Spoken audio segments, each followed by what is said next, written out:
Nah, ketika manusia memilih kafir, itu haknya. Maka Allah berikan kebebasan sepenuhnya kepada manusia yang memilih kafir. Kehidupan ini semau dia, semau hawa nafsu dia.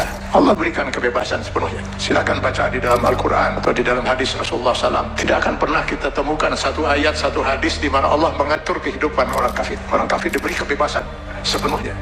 Mau berbuat apapun di dunia ini, tinggal dia harus menanggung resiko pilihannya itu di akhirat nanti. Tapi kepada mereka yang memilih beriman, hilang sudah kebebasan ini sepenuhnya.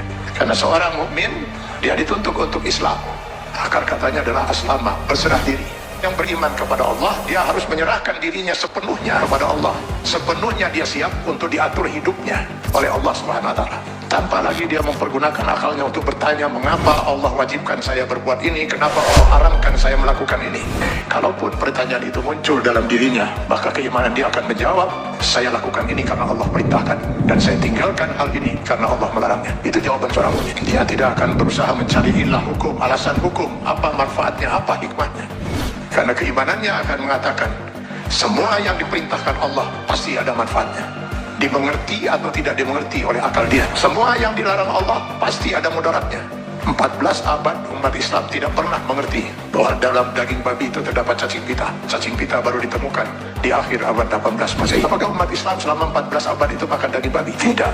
Setiap yang dilarang oleh Allah pasti ditinggalkan oleh seorang mukmin. Maka seorang mukmin harusnya siap untuk mengislamkan dirinya secara penuh, secara utuh, secara kafah. Maka kepada orang yang memilih beriman itu Allah menyeru, ya ayyuhallazina amanu dukhulu fis silmi kafah.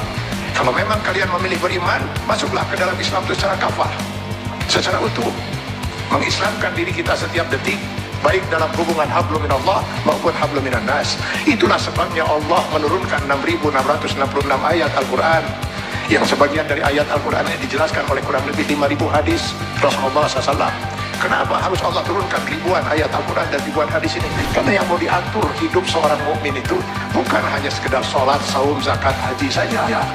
Seluruh kehidupan dia per detik, mulai dari masuk WC, keluar WC, sampai mengatur kehidupan bermasyarakat, bernegara. Ini kalau dia memilih beriman. Kalau tidak mau diatur hidupnya, jangan milih beriman, milih kafir. Pada orang-orang yang berpaham sekularisme, liberalisme, yang ingin memisahkan agama dari kehidupan, saya sering mengatakan, kenapa repot-repot harus menolak sebagian aturan Allah? Pilih kafir, Anda bebas-bebasnya. Kalau memilih beriman, sudah hilang kebebasan itu. Dan pilihannya hanya satu di antara dua. Memilih kafir atau memilih beriman. Memilih beriman konsekuensinya kita sudah harus Islam. Mengislamkan diri kita, menyerahkan sepenuhnya diri kita untuk diatur hidup kita oleh Allah Subhanahu wa Ta'ala. Karena itu setiap orang mukmin sadar betul bahwa selama tidaknya dia termasuk orang yang ditangisi oleh tidak atau tidak oleh Rasulullah SAW, dia harus bisa mengislamkan dirinya setiap saat. Karena yang nanti akan dimintai pertanggungjawaban di yaumil akhir bukan hanya sebatas sholat, zakat, saum, haji saja, tapi seluruh kehidupan dia per detik.